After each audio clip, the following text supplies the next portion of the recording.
안녕하세요. 앨리스의 오두시 앨리스입니다. 프랑스 아이처럼 9번째 시간. 오늘은 똥덩어리, 극단적 자유와 독재적 제한이 공존하는 프랑스의 습관 교육입니다.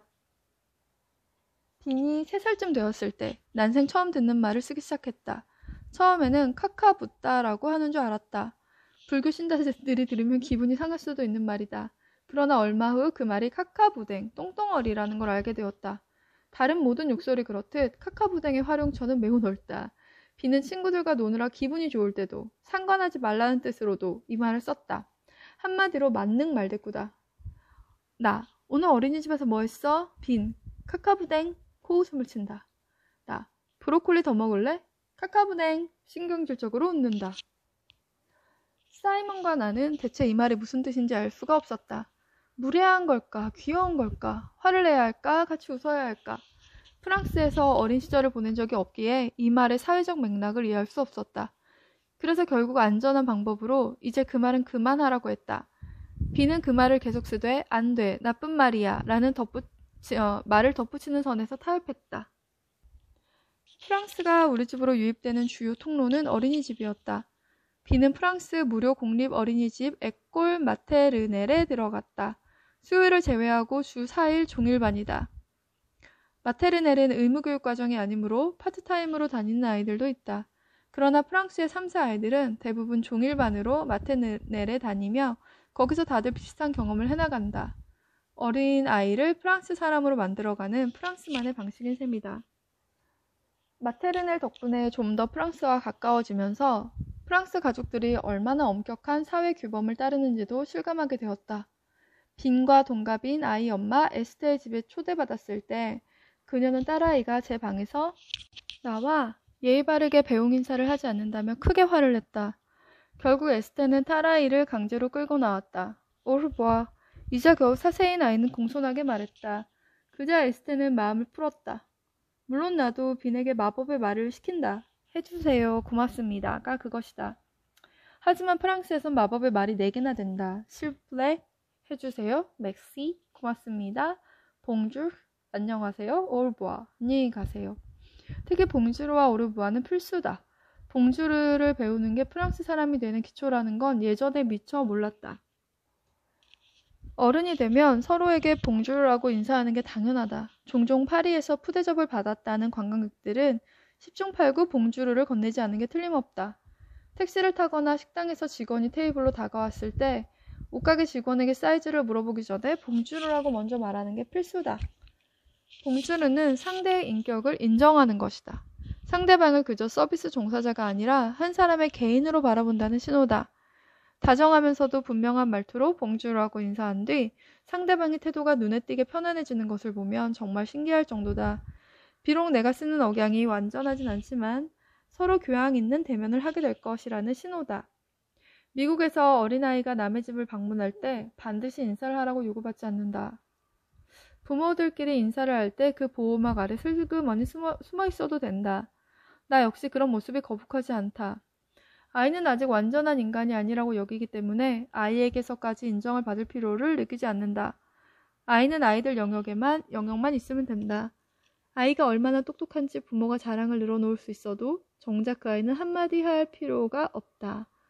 가족 모임을 하면 어린 사촌들은 몇 번이고 꼬치꼬치 캐묻지 않으면 한마디도 하지 않는다. 어떤 아이는 질문을 해도 마지못해 단답형으로 대꾸한다. 10대가 되어도 어른들에게 자기 생각을 조리 있게 말하는 법을 배우지 못한다.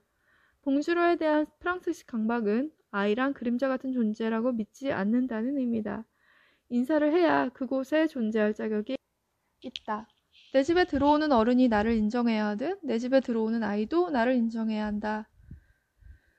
인사는 상대방을 한 사람으로 인정한 행위입니다. 프랑스에선 어린아이가 인사를 하지 않아도 불쾌하게 생각합니다. 두 아이의 아빠인 분우아는 말한다. 이는 사회적인 관습을 넘어 전 국가적인 계획이다. 빈의 어린이집 목표 중 하나는 아이가 어른들의 이름을 외우고 봉주, 오르부아, 맥시라고 말할 수 있게 하는 것이다. 정부가 발행한 학부 모형 소책자에도 쓰여있다.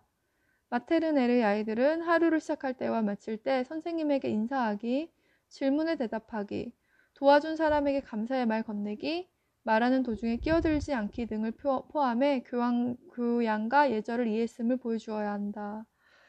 굉장히 구체적이고 사교적인 교육 목표가 제시되어 있네요. 이제 그렇게 아이도 어른에게 인사하는 것이 그냥 아이가 아이의 존재가 미미하다 이런 게 아니라 너도 그림자가 아니라 한 구성원이다 라는 인식을 심어준다고 합니다. 작가 데브라 올리비에는 프랑스 소녀들의 차이를 이렇게 응집해 설명한다.